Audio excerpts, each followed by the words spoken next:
या देवी सर्वभूतेषु सिद्धिदात्री संस्थिते नमस्तस्यै नमस्तस्यै नमस्तस्यै नमो नमः। जय माता दी।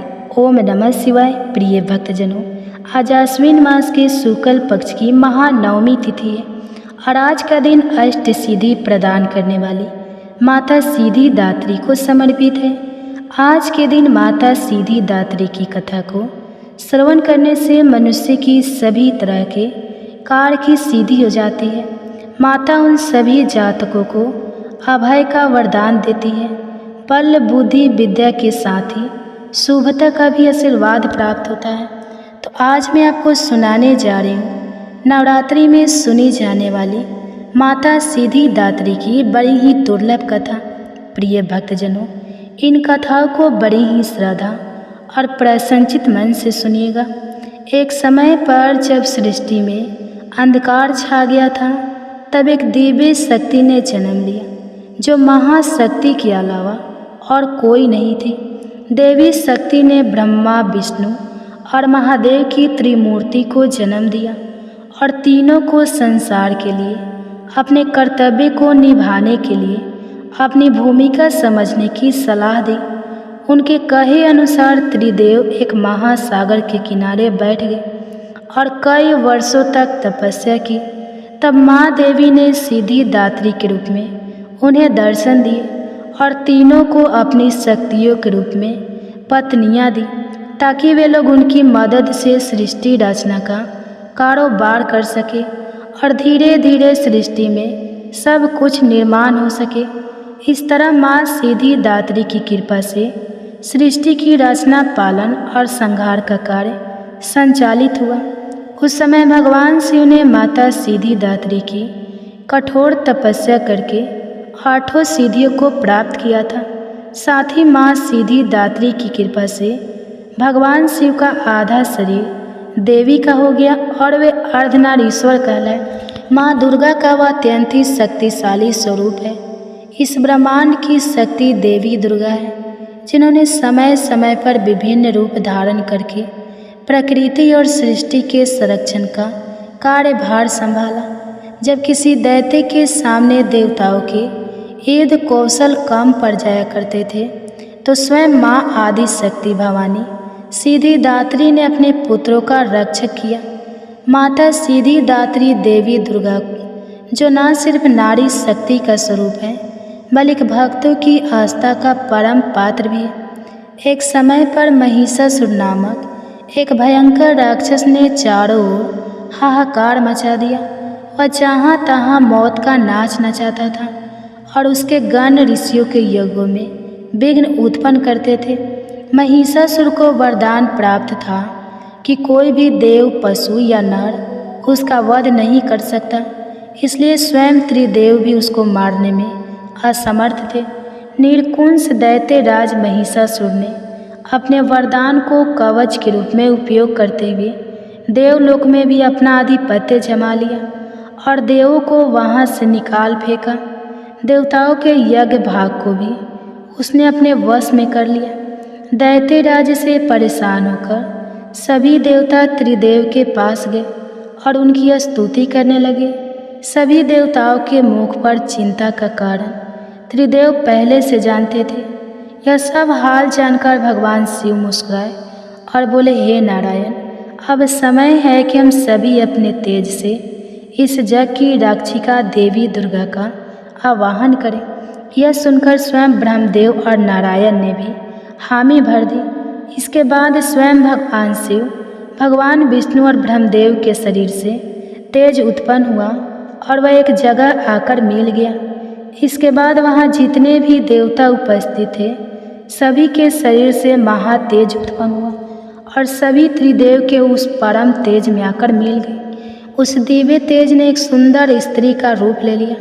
महादेव के तेज से माता का मुख हुआ, नारायण की तेज से 8 भुजाएं हुई, ब्रह्मदेव की तेज से चरण पादुकाएं हुई, देवराज के तेज से माता की कमर, वरुण के तेज से जंघई और इसी तरह से अन्य देवताओं के तेज से माता के अन्य अंग उत्पन्न हुए। सभी ने मिलकर माता को श्रेष्ठ अस्त्र शस्त्र दिए।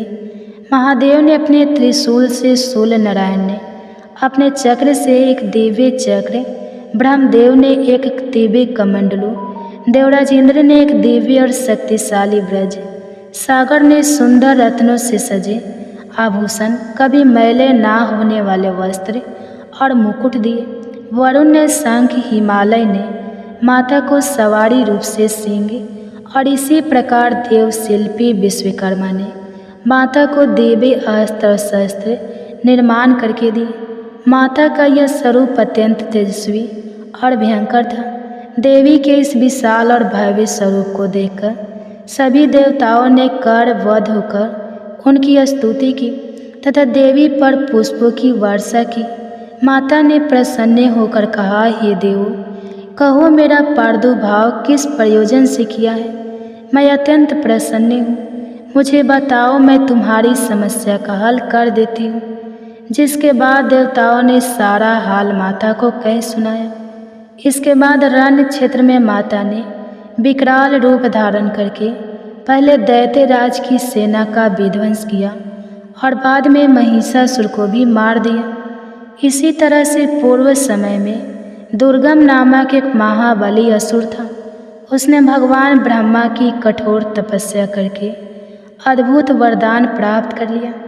वरदान के प्रभाव से दुर्गमासुर ने वेदों का अपहरण कर लिया, जिससे सारी धार्मिक क्रियाएं और भावनाएं लुप्त हो गई।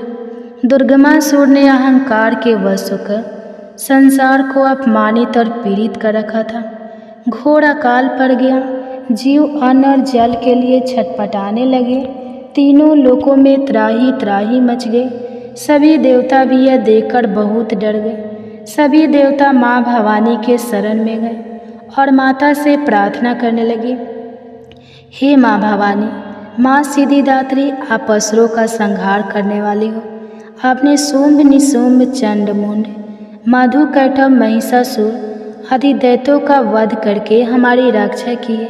हे माता, आपने हमें आशीर्वाद दिया था कि जब भी हम पर संकट आएगा आप हमारा उद्धार करेंगी।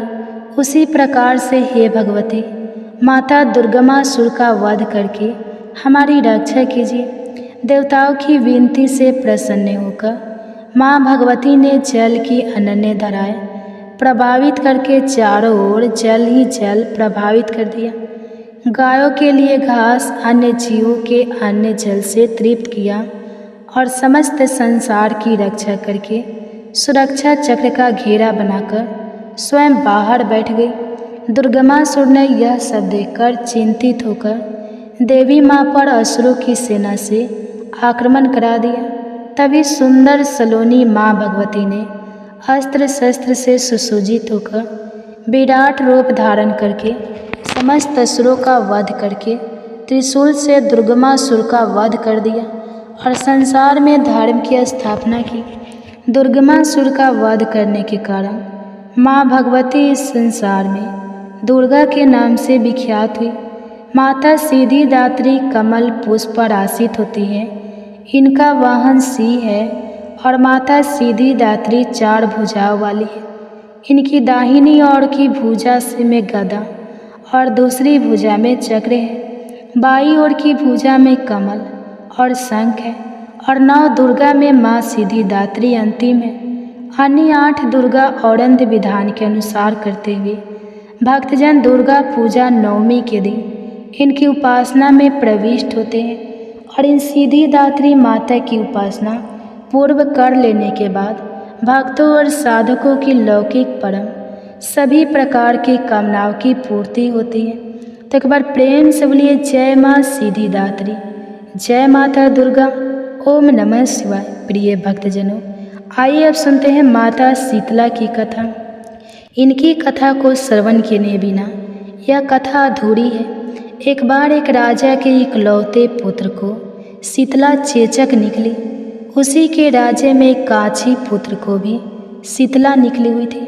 काछी परिवार बहुत गरीब था, पर देवी भगवती का उपासक था। वह धार्मिक दृष्टि से जरूरी समझे जाने वाले सभी नियमों को बीमारी के दौरान भी भली भांति निभाता रहा। घर में साफ सफाई का विशेष ख्याल रखा जाता था। नियम से देवी भगवती की पूजा होती थी। नमक खाने पर पाबंदी थी। सब्जी में ना तो छोंक लगता था और ना कोई वस्तु भुनी तली जाती थी। गर्म वस्तु ना वह स्वयं खाता, न शीतला वाले लड़के को देता था। ऐसा करने से उसका पुत्र शीघ्र ही ठीक हो गया। उधर जब से राजा के लड़के को शीतला का प्रकोप हुआ था, तब से उसने देवी भगवती के मंदिर में सतचंडी का पाठ शुरू करवा रखा था। रोज हवन और बलिदान होते थे। पुरोहित भी सदा भगवती के पूजन में निमग्न रहते। राजमहल में रोज कड़ाही चढ़ती, विविध प्रकार के गर्म स्वादिष्ट भोजन बनते। सब्जी के साथ कई प्रकार के मांस भी पकते थे। इसका परिणाम यह होता कि उन लजीज भोजन की गंध से राजकुमार का मन मचल उठता। वह भोजन के लिए जिद करता। एक तो राजपूत और दूसरे इकलौता, इस कारण उसकी अनुचित जिद भी पूरी कर दी जाती। इस पर शीतला का कोप घटने के बजाय बढ़ने लगा। शीतला के साथ साथ उसे बड़े बड़े फोड़े भी निकलने लगे, जिनमें खुजली और जलन अधिक होती थी। शीतला को शांति के लिए राजा जितने भी उपाय करता, शीतला का प्रकोप उतना ही बढ़ता जाता, क्योंकि अज्ञानतावश राजा के यहाँ सभी कार्य उल्टे हो रहे थे। इससे राजा और अधिक परेशान हो उठा। उसकी समझ में नहीं आ रहा था कि इतना सब होने के बाद भी शीतला का प्रकोप शांत क्यों नहीं हो रहा है। एक दिन राजा के गुप्तचरों ने उन्हें बताया कि कांची पुत्र को भी शीतला निकली थी, पर वह बिल्कुल ठीक हो गया है। यह जानकर राजा सोच में पड़ गया कि मैं शीतला की इतनी सेवा कर रहा हूँ, पूजा और अनुष्ठान में कोई कमी नहीं, पर मेरा पुत्र अधिक रोगी होता जा रहा है, जबकि कांची पुत्र बिना सेवा पूजा के ही ठीक हो गया। इसी सोच में उसे नींद आ गई। श्वेत वस्त्र धारिणी भगवती ने उसे सपने में दर्शन देकर कहा, हे राजन, मैं तुम्हारी सेवा अर्चना से प्रसन्न हूँ, इसलिए आज भी तुम्हारा पुत्र जीवित है। इसके ठीक ना होने का कारण यह है कि तुमने शीतला के समय पालन करने योग्य नियमों का उल्लंघन किया। तुम्हें ऐसी हालत में नमक का प्रयोग बंद करना चाहिए। नमक से रोगी के फोड़ों में खुजली होती है। घर की सब्जियों में छोंक नहीं लगाना चाहिए, क्योंकि इसकी गंध से रोगी का मन उन वस्तुओं को खाने के लिए ललचाता है। रोगी का किसी के पास आना जाना मना है, क्योंकि यह रोग औरों को भी होने का भय रहता है। अतः इन नियमों का पालन तेरा पुत्र अवश्य ही ठीक हो जाएगा। विधि समझाकर देवी अंतर ध्यान हो गई। इसके बाद राजा सपने में माँ भगवती के दर्शन पाकर बहुत ही खुश थे और अगले दिन से ही राजा ने शीतला माता के बताए हुए नियमों का पालन किया। देखते ही देखते कुछ ही दिनों में राजा का बेटा स्वस्थ हो गया। उसके बाद राजा ने पूरे राज्य में घोषणा करवाई कि चैत मास की कृष्ण पक्ष में आने वाली अष्टमी तिथि को शीतला माता की पूरी विधि विधान से पूजा की जाएंगे। इस दिन पूरे राज्य में कोई भी घर पर चूल्हा नहीं जलाएगा और हर महीने अष्टमी तिथि के दिन व्रत रखकर व्रत कथा सुनी जाएंगी। तो सारी जनता ने राजा के इस आदेश को पूरी श्रद्धापूर्वक पालन किया।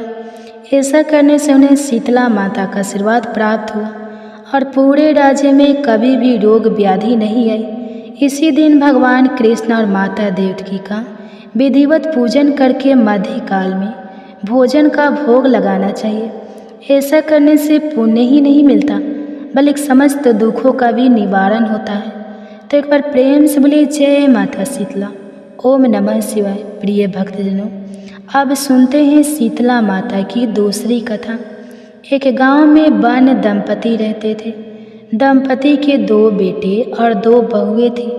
बहुओं को लंबे समय के बाद बेटे हुए। इतने में शीतला अष्टमी का पर्व आया। घर में पर्व के अनुसार ठंडा भोजन तैयार किया गया।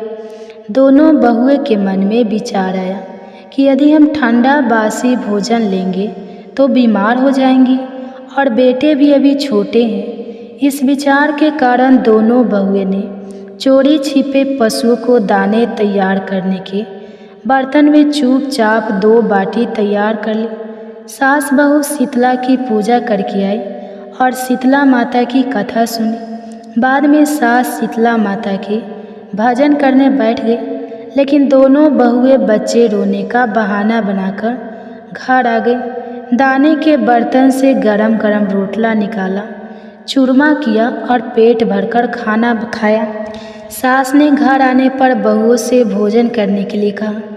बहुएं ठंडा बासी भोजन करने का दिखावा करके घर के काम में लग गई। सास ने कहा, बच्चे कब के सोए हुए हैं, उन्हें जगाकर भोजन करा लो।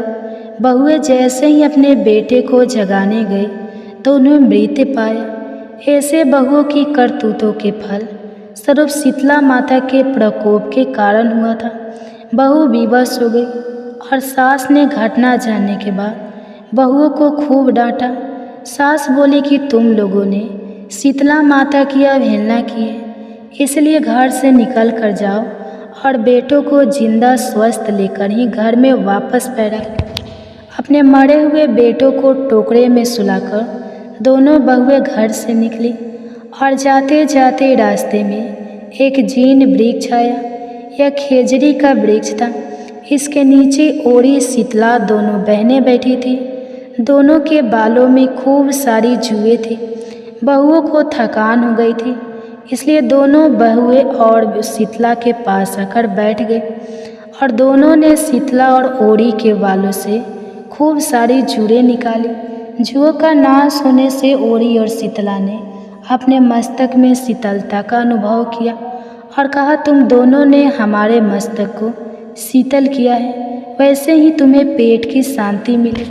दोनों बहुएं एक साथ बोली कि पेट का दिया हुआ ही लेकर हम मारी मारी भटक रहे हैं, परंतु शीतला माता के दर्शन हुए ही नहीं। शीतला माता ने कहा कि तुम दोनों पापनी को दुष्टो दुराचारी नहीं हो, तुम्हारा तो मुख देखने भी योग्य नहीं है। शीतला अष्टमी के दिन ठंडा भोजन करने के बदले तुम दोनों ने गर्म भोजन कर लिया था।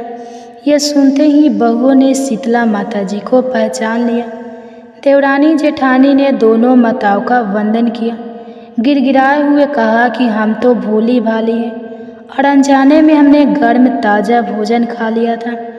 आपके प्रभाव को हम जानते नहीं थे। आप हम दोनों को क्षमा करें। हम पुनः ऐसा दुष्कृतम के वचनों को सुनकर माताएं प्रसन्न हो गई। शीतला माता ने मृतक बालकों को जीवित कर दिया। बहुएं तब बच्चों के साथ लेकर आनंद से वापस गांव लौट आए। गांव के लोगों ने जाना कि दोनों बहुओं को शीतला माता के साक्षात दर्शन हुए। दोनों का धूमधाम से स्वागत करके गांव में प्रवेश कराया गया।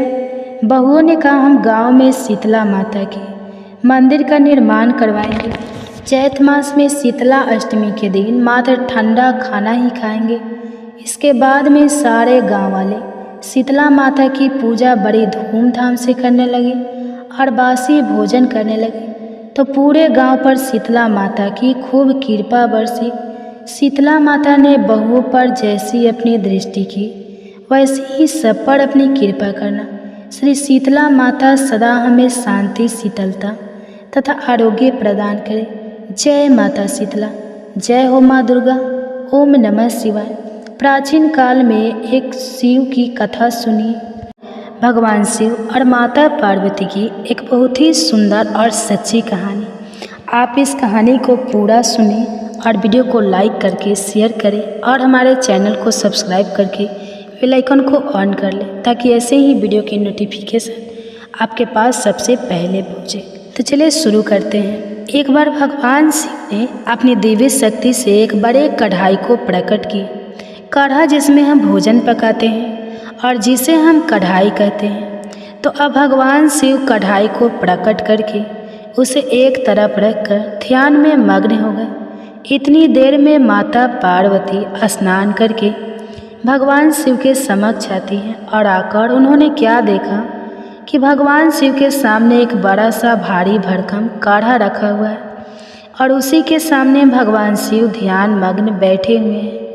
अब तो देवी पार्वती बड़े आश्चर्य में पड़ गई अब वे महादेव के ध्यान से बाहर निकलने की प्रतीक्षा करने लगे। जब महादेव का ध्यान समाप्त हुआ तब देवी पार्वती ने पूछा, हे देव, हे त्रिलोकीनाथ, हे मेरे प्रभु, बड़ा ही आश्चर्य है प्रभु, यह भारी भरकम बड़ा सा कड़ा यह किस लिए लाया गया है? इससे पहले कि माता पार्वती आगे कुछ पूछती, भगवान शिव मुस्कुराते हुए बीच में बोले, देवी, हे पार्वती, आप इस कढ़ाई को देखकर इतना आश्चर्य मत कीजिए, क्योंकि आप हर दिन कोई ना कोई प्रश्न लेकर हमारे सामने प्रस्तुत हो जाती हैं, और जब मैं उसका उत्तर देता हूँ और कहानी सुनाकर आपका मन बहलाता हूँ तभी आपको संतुष्टि होती है। इसलिए देवी, आज हमने इसी का प्रबंध किया है। प्रिय भक्तजनों, चलिए आगे सुनते हैं फिर आगे क्या होता है। जो प्रिय भक्तजनों, इधर बड़े कढ़ाई को देखकर माता पार्वती सोच में पड़ गई और भगवान शिव माता पार्वती को आधी अधूरी बात सुनाकर मुस्कुराकर फिर से ध्यान मग्न हो गए। अब इधर चलिए देखते हैं कि इसके बाद क्या होता है। इधर अनंत ब्रह्मांड में चारों युग, चारों भाई एक साथ बैठकर बात कर रहे होते हैं। चारों एक साथ बैठे थे। अब बातों ही बातों में एक दूसरे से वाद विवाद करने लगे। सब आपस में यही कहने लगे कि हम तुमसे बड़े हैं, हम तुमसे महान हैं, तो कोई कहता है हम तुमसे श्रेष्ठ हैं। अब सभी खुद को एक दूसरे से श्रेष्ठ बताने की कोशिश करने लगे। तब सबसे पहले सतजू कहने लगा कि अरे मूर्खों, तुम सब मुझसे छोटे हो, भला तुम मेरी बराबरी कैसे करने लगे? जब त्रेता युग ने सतजू की बात सुनी तो उसने कहा कि तुम सबसे बड़े कैसे हो सकते हो? अरे तुम सब में से बड़ा तो मैं हूँ, मैं ही सर्वश्रेष्ठ हूँ, तुम सब मुझसे भला श्रेष्ठ कैसे हो सकते हो? इतने में ही द्वापर युग भी बोल उठा कि तुम मुझसे श्रेष्ठ कैसे हो सकते हो? अरे तुम सब में से श्रेष्ठ तो मैं हूँ, तुम लोगों का श्रेष्ठ होने का तो कोई सवाल ही नहीं उठता। अब उन सबकी बात सुनकर भला कलयुग कैसे चुप रहता? कलयुग भी बीच में बोल उठा, तुम तीन मुझसे श्रेष्ठ बन रहे हो। अरे असलियत तो तुम जानते ही नहीं, असलियत तो यही है कि श्रेष्ठ मैं ही हूँ। इस तरह से अब वाद विवाद करते करते वे चारों युग आपस में ही लड़ाई झगड़ा करने लगे। अब चारों युगों ने मिलकर एक योजना बनाई। वे आपस में कहने लगे कि इस तरह तो वाद विवाद करके कोई फैसला ही नहीं हो पाएगा, हम सब मिलकर क्यों न कैलाश पर्वत पर चले। वे चारों युग आपस में कहने लगे कि इस प्रकार लड़ते रहें तो अच्छा होगा, हम सब मिलकर कैलाश पर्वत पर विराजमान भगवान शिव के पास चलते हैं, अब तो वही हमारा फैसला करेंगे। इस तरह से आपस में समझौता करके चारों युगों ने कैलाश पर्वत की ओर प्रस्थान किया। चलते चलते आखिरकार वे कैलाश पर्वत पर पहुंच गए। वहां पर पहुंचकर चारों युगों ने भगवान शिव को प्रणाम किया। चारों युगों को अपने पास आया देखकर भगवान शिव ने उन सभी का स्वागत करते हुए कहा कि आप सभी का हमारे दरबार में, हमारे कैलाश पर स्वागत है। कहो तुम्हारे आने का क्या कारण है? आप तो स्वयं ही कल चक्रे हो, तुम सभी तो स्वयं समय हो, फिर ऐसा क्या कारण हो गया कि आपको हमारे पास आना पड़ा? भगवान शिव के इस प्रकार पूछने पर चारों युगों ने कहा कि हे सृष्टि के रचयिता, हे प्रभु, हे महादेव, हम चारों युगों में विवाद खड़ा हो गया है और हम सब में एक दूसरे से बड़ा होने की बात पर होड़ लग गई है। इसी समस्या का समाधान पाने के लिए हे प्रभु, हम आपके समक्ष पधारे हैं। हम इस समस्या का समाधान खुद से करने में असमर्थ हैं, इसलिए प्रभु अब तो आप ही हमारी इस समस्या का कोई समाधान ढूंढिए। आप ही हमारा फैसला कीजिए, आप हमारा न्याय कीजिए और बताएं प्रभु कि हम चारों युगों में आखिरकार सबसे बड़ा कौन है? हम चारों में से सबसे श्रेष्ठ कौन है? चारों युगों की इस बात सुनकर भगवान शिव कहने लगे कि इसका फैसला तो तब होगा जब आप चारों अपने अपने बारे में बताएंगे कि किन किन गुणों के कारण आप खुद को बड़ा बता रहे हो। तब शिव जी ने कहा, हे सतजू, पहले तुम ही बताओ कि तुम कैसे श्रेष्ठ हो गए। तब सतयुग ने कहा, प्रभु देखिए मेरी आयु सबसे ज़्यादा है, मैं 70 लाख वर्ष का हूँ और अन्य युग मुझसे 70 लाख वर्ष छोटे हैं, इसलिए मैं इन सभी से लंबी आयु का हूँ। सतयुग की बात सुनते ही अब कलयुग बोल उठा कि प्रभु व्यक्ति कभी भी आयु से बड़ा नहीं होता, व्यक्ति के गुणों से बड़ा होता है। अब देखिए भगवान शिव ने कलयुग की इस दलील को मान लिया और सतयुग से कहा, हे सतयुग तुम इस तरह आयु में बड़े होने से तो बड़े नहीं हो सकते। भगवान शिव की यह बात सुनकर सतयुग ने कहा, प्रभु मेरे युग में जो भी व्यक्ति हुए हैं वह तो बड़े ही बलवान हुए हैं, बहुत ही पराक्रमी थे, वह पृथ्वी तक को उठा ले जाए, ऐसे पराक्रमी और बलराम बलवान थे। और जब मेरा राज्य था तब उसमें भगवान श्री हरि विष्णु ने भी कई अवतार धारण किए थे। वराह अवतार भी मेरे ही काल में हुआ था, नरसिंह अवतार भी मेरे ही युग में हुआ था, यहाँ तक कि प्रभु मत्स्य अवतार भी तो मेरे ही युग में हुआ था।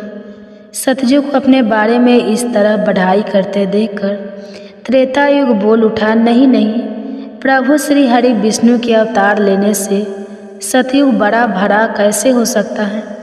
प्रभु मर्यादा पुरुषोत्तम भगवान श्री रामचंद्र जी का अवतार तो मेरे ही युग में हुआ था।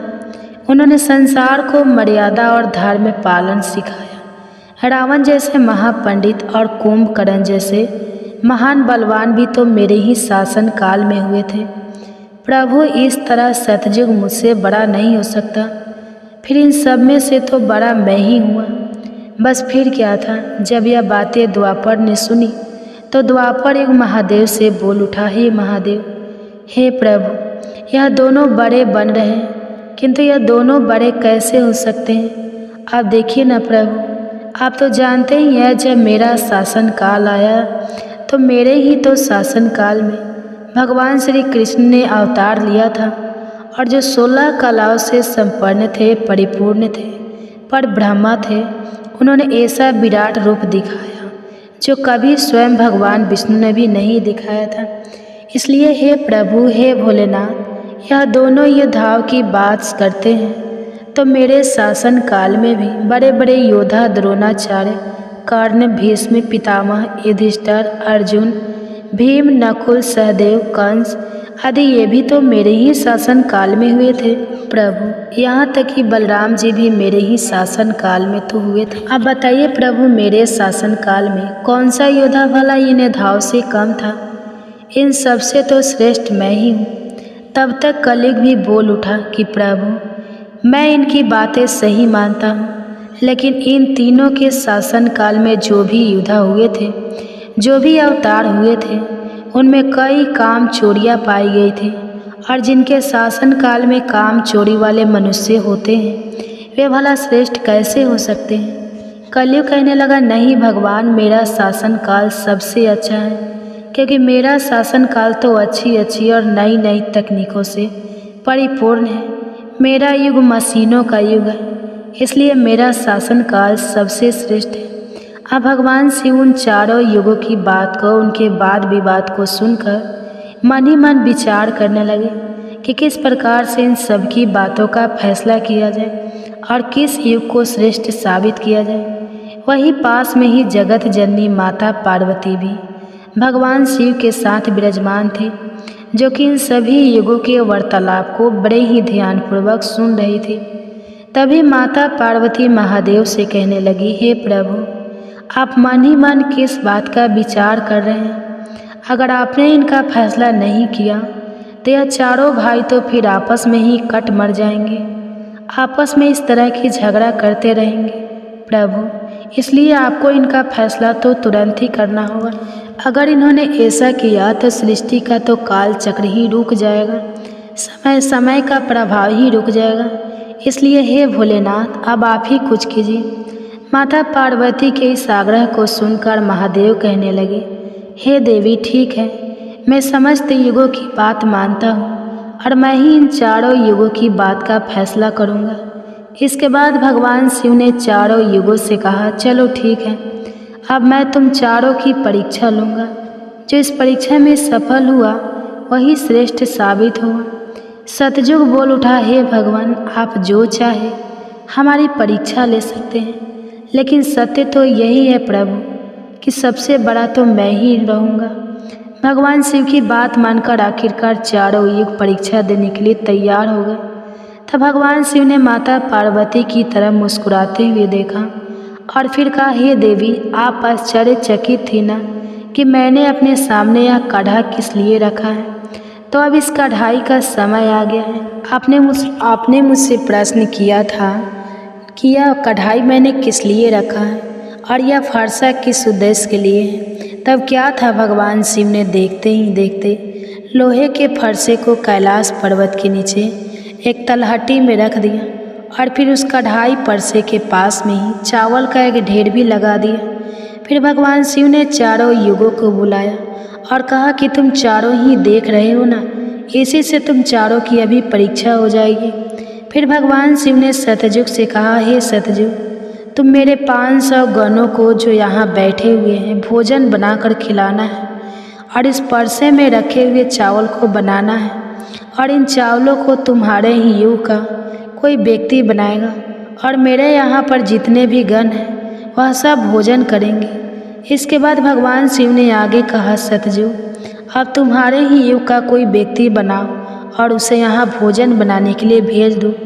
तब तक हम सभी लोग यहाँ खड़े होकर देख रहे हैं। भगवान शिव की बात जब सतयुग ने सुनी तो उसने ही बड़ा बलवान योद्धा बनाया। फिर सतयुग ने उस योद्धा से कहा कि जाओ बेटा, इस कढ़ाई में चावल बनाओ और बनाकर भगवान शिव के इन सभी 500 गणों को भोजन कराओ। अपने स्वामी की बात सुनकर वह सतयुग का व्यक्ति वहाँ आकर के देखता है जो हजारों टन से भी ज़्यादा का कड़ा है। उसने वहाँ पर एक चूल्हा तैयार किया और उस चूल्हे पर उस कढ़ाई को रखकर लकड़ियों की व्यवस्था की, आग जलाई और उस कढ़ाई में पानी डाला, फिर चावल डाले और जब चावल बनकर तैयार हो गए तब उसने भगवान शिव के सभी गणों को एक पंक्तियाँ में बैठा दिया और उन सभी को उसने भोजन कराया। सभी गुणों को भोजन कराने के बाद वह बलवान योद्धा अपने स्वामी सतयुग के पास वापस आया और उसे प्रणाम किया। तो सतयुग ने शाबाशी से उसकी पीठ थपथपाई और कहा कि आज तुमने मेरी लाज रख ली, अब तुम यहाँ से जा सकते हो। इसके बाद भगवान शिव ने त्रेता युग से कहा कि त्रेता, अब तुम अपने युग के कोई व्यक्ति को भेजो और यह जो कढ़ा रखा हुआ है इनमें चावल बनाकर मेरे सभी गणों को खिलाओ। त्रेता ने सुना तो कहने लगा कि ठीक है प्रभु, जैसी आपकी आज्ञा। अब त्रेता युग ने भी अपने समय के समान महान बलशाली कुंभकर्ण जैसे बलवान व्यक्ति को उत्पन्न किया और उससे कहा कि हे पुत्र, यह मेरे परीक्षा की घड़ी है। तुम्हें भगवान शिव के समस्त सभी समक्ष गणों को भोजन बनाकर खिलाना है। त्रेता युग के व्यक्ति ने उसे प्रणाम किया और उसके बाद वह वहाँ से तलहटी में चला गया। तलहटी में आकर उसने चूल्हा बनाया, लकड़ियों की व्यवस्था की, आग जलाई और एक हाथ से ही उस भारी भरकम कढ़ाई को उठाकर देखते ही देखते चूल्हे पर रख दिया। फिर उसमें पानी डालकर चावल डाले और जब चावल पक गए तब सभी गणों को बुलाकर उन्हें खाने के बाद भोजन कराया। इसके बाद वह वहाँ से तुरंत कैलाश पर्वत पर पहुँच गया जहाँ पर चारों युग विराजमान थे। इस प्रकार से त्रेता युग ने भी अपना कार्य पूर्ण किया। अब बारी आई द्वापर युग की। भगवान शिव ने द्वापर युग से कहा, हे द्वापर, अब मैं तुम्हारी परीक्षा लूँगा। जिस प्रकार से सतयुग और त्रेता युग ने परीक्षा दी है, ठीक इसी प्रकार से तुम्हें भी यह परीक्षा देनी होगी। यह सुनकर द्वापर युग ने बलशाली भीम के समान एक व्यक्ति को उत्पन्न किया और उसे आदेश दिया कि हे पुत्र, यह मेरे परीक्षा की घड़ी है, तुम्हें मेरी लाज रखनी है। अब तुम जाओ और बड़े से कढ़ाई में चावल बनाकर भगवान शिव के सभी गणों को भोजन कराओ और मेरी लाज बचाओ। यह सुनकर द्वापर युग के व्यक्ति ने अपने स्वामी को प्रणाम किया और वहाँ से तलहटी में चल पड़ा। तलहटी में जाकर उसने सबसे पहले चूल्हा बनाया, फिर आग जलाने के लिए लकड़ियाँ ढूंढी, लकड़ियों को चूल्हे में डालकर जलाया और पूरी ताकत लगाकर उसने उस बड़े से कढ़ाई को उठाकर जैसे तैसे खींचकर उसे चूल्हे पर रख दिया। वह तो द्वापर युग का व्यक्ति था तो उसे थोड़ा ज़्यादा जोर लगाना पड़ा और बड़ी मुश्किल से वह कढ़ाई को उठा पाया। इस प्रकार से द्वापर युग के व्यक्ति ने भी चावल तैयार किए और भगवान के सभी गणों को भोजन कराकर वह फिर अपने स्वामी के पास वापस आया। उसके स्वामी द्वापर युग ने उसकी पीठ थपथपाई और उसे वहाँ से विदा किया। अब बारी आती है कलयुग की। तब भगवान शिव कहते हैं, हे कलयुग, अब तुम्हारी बारी है। तुम उस कढ़ाई का वजन देख रहे हो ना, उसका वजन कम नहीं होगा, उसका वजन उतना ही रहेगा, हजारों टन का। लेकिन अब तुम्हें परीक्षा देनी है। तुम तो मानने को तैयार ही नहीं थे कि तुम सबसे छोटे हो, लेकिन तुमने माना ही नहीं। तुम्हारे युग के आदमी की आयु भी मात्र 100 वर्ष की है। सतयुग की आयु 1 लाख वर्ष होती है, त्रेता युग में 10,000 होती है और द्वापर में 1,000 होती है। और हे कलयुग, तुम्हारे शासन में तो मात्र 100 वर्ष की आयु है। तुम्हारा आदमी भी छोटा होता है। जब भगवान शिव की यह बातें कलयुग ने सुनी तो कलयुग कहने लगा कि ठीक है प्रभु, मैं आपकी बात मानता हूँ, लेकिन आप मुझे पहले ही इस तरह से कहकर हताश मत कीजिए। प्रभु, आप तो एक न्यायकर्ता हैं, आपको सभी को बराबर मौका देना चाहिए। भगवान शिव कहने लगे, हे कलयुग, यह कढ़ाई देख रहे हो, हजारों टन का है। वहाँ चावल रखा है, हजारों किलो टन के हैं। और हे कलयुग, तुम्हारा व्यक्ति क्या यह काम कर पाएगा? कलयुग ने कहा, ठीक है प्रभु, अब आप मेरी करनी भी देखिए। कलयुग की बातें सुनकर तीनों युग उस पर हंसने लगे। भगवान शिव भी कलयुग की बातें सुनकर बड़े ही आश्चर्यचकित थे। अब कलयुग ने भगवान शिव से आज्ञा लेकर बड़े ही बुद्धिमान व्यक्ति को पैदा किया, जो बड़ा ही दिव्य व्यक्ति था। वह बहुत ही बुद्धिमान और सर्वगुण संपन्न था। इस तरह के गुणवान व्यक्ति को कलयुग ने पैदा किया और पैदा करने के बाद वह उस व्यक्ति से कहने लगा कि मेरे बेटे, अब तुम ही अपनी शक्ति दिखानी है।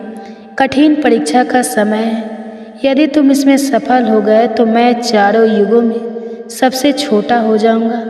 कलयुग की बात सुनकर वह व्यक्ति अपने महाराज से कहने लगा, हे महाराज, इस एक कढ़ाई की बात करते हैं, आप इसे हजारों कढ़ाई भी अगर मेरे सामने आ जाए तो वह भी मेरे सामने कुछ नहीं है। जब उस कलयुग के व्यक्ति की यह बातें तीनों युगों ने सुनी तो वे उस पर हंसने लगे। अब वे हंस कर आपस में कहने लगे कि आज एक छोटा सा आदमी जिसकी लंबाई मात्र 3 हाथ है, यह भला क्या कर लेगा, जबकि हम युगों की लंबाई तो बहुत अधिक है। प्रिय भक्तजनों, यह बात तो बिल्कुल सत्य है कि सतयुग के लोगों की लंबाई 21 हाथ और त्रेता युग के व्यक्ति की लंबाई 14 हाथ थी और द्वापर युग के व्यक्ति की लंबाई 7 हाथ थी। और अब कलयुग के व्यक्ति की लंबाई तो मात्र 3 हाथ ही होती है। तीनों युग अब बड़ी जोर जोर से कलयुग पर हंस रहे थे। इधर कलयुग का आदेश पाकर वह कलयुगी व्यक्ति उस तलहटी में गया। तलहटी में आकर उसने देखा कि कढ़ाई का वजन तो सचमुच बहुत ही ज़्यादा है, इसे मैं आसानी से उठा नहीं पाऊंगी। तो उस व्यक्ति ने दिमाग लगाया और उस कढ़ाई के नीचे मिट्टी खोदना शुरू कर दिया। कढ़ाई तो उसने हिलाया तक नहीं, बल्कि उस कढ़ाई को बिना हिलाए डुलाए उसके नीचे एक भट्ठी तैयार कर दी। अब उसे लकड़ियाँ ढूंढने में भी ज़्यादा समय नहीं लगाना पड़ा, क्योंकि वहीं पर कुछ अधली लड़कियाँ पड़ी हुई थी। वह कलयुग का व्यक्ति कितना दिमाग वाला था, उसने कुछ भी नहीं किया, कढ़ाई के नीचे भट्ठी खोद दी और उसी में आग जला दी। चावल को कढ़ाई में डाल दिया और चावल में पानी डाल दिया। चावल इस प्रकार पककर तैयार हो गया। तब उसने भगवान शिव के 4 गणों को बुलाया और उन गणों से कहा कि आप मेरा साथ दीजिए और इन चावलों को आपस में परोस लीजिए। यह बात सुनते ही भगवान शिव के 4 हष्टपुष्ट गण चल देते हैं और देखते ही देखते कतार में बैठे सभी शिवगणों को उन 4 विशाल गणों ने चावल परोस दिए। इस प्रकार सभी गणों ने भोजन कर लिया। तब कलयुग के व्यक्ति ने उन 4 गणों से कहा कि अब आप सभी भोजन कर सकते हैं। तब कलयुग के उस व्यक्ति ने उन 4 गणों को भी भोजन कराया, फिर उस कढ़ाई को साफ किया और कढ़ाई को वहीं छोड़ दिया।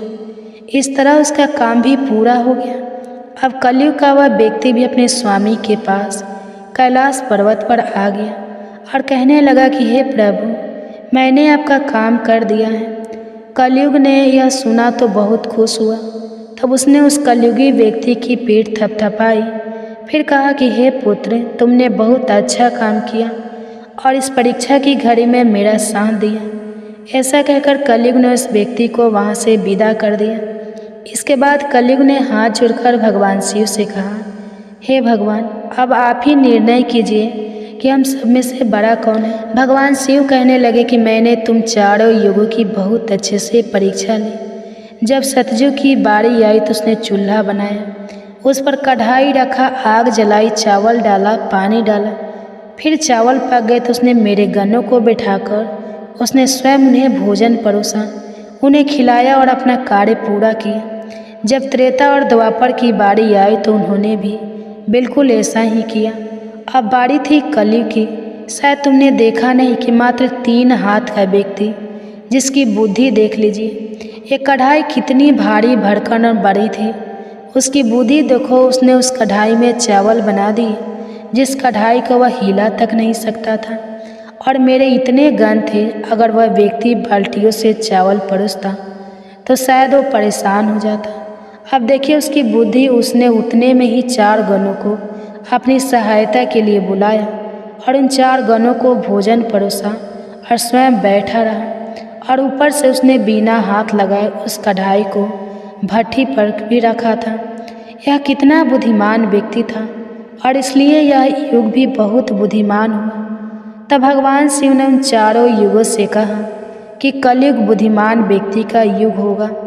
तुम सब जैसा शासन करते आए हो, चलो ठीक है, तुम सब की धर्म और निष्ठा भी रही है, सभी ने धर्म का अच्छे से पालन भी किया है, चलो ठीक है।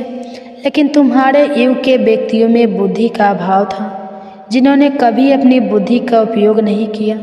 अब देख लो, रावण और कुंभकर्ण जैसे असुर ने भगवान विष्णु के अवतार को ही नहीं पहचाना और अज्ञानतावश उनसे ही युद्ध कर बैठे। और कारण यह हुआ कि वे युद्ध में मारे गए। अगर उन्हें बिल्कुल भी अपनी बुद्धि का प्रयोग किया होता तो उनका इस प्रकार सर्वनाश नहीं होता। इसलिए हे चारों युगों, आने वाले कलयुग के राज्य में ऐसे ही बुद्धिमान व्यक्ति देखने को मिलेंगे। ऐसी ही तकनीक, ऐसी ही मशीनें बनाएंगे जिससे वे बैठे बैठे ही सारा काम कर सकते हैं, बैठे बैठे ही कोई भी काम कर सकते हैं। कलयुग में व्यक्ति एक ही दिन में भगवान को प्राप्त कर लेगा। इस प्रकार से भगवान शिव ने चारों युगों की समस्याओं का समाधान किया और कहा कि कलयुग की सबसे श्रेष्ठ युग है। यह सुनकर चारों युग अपने अपने धाम को संतुष्ट होकर लौट गए। माता पार्वती भी यह सब कुछ देख और सुनकर बड़ी प्रसन्न हुई। उनके मन में उठी जिज्ञासा भी शांत हो चुकी थी और उनका मन भी बहल चुका था। तो प्रिय भक्तजनों, आज की कथा अगर पसंद आई हो तो वीडियो को लाइक कीजिएगा, शेयर कीजिएगा, चैनल को सब्सक्राइब कीजिएगा और कमेंट्स में हर हर महादेव जरूर लिखिएगा। इसी के साथ आज आप हमारे चैनल पर शिव महापुराण की कथा भी जरूर सुनिएगा। तो प्रेम से बोलिए ओम नमः शिवाय।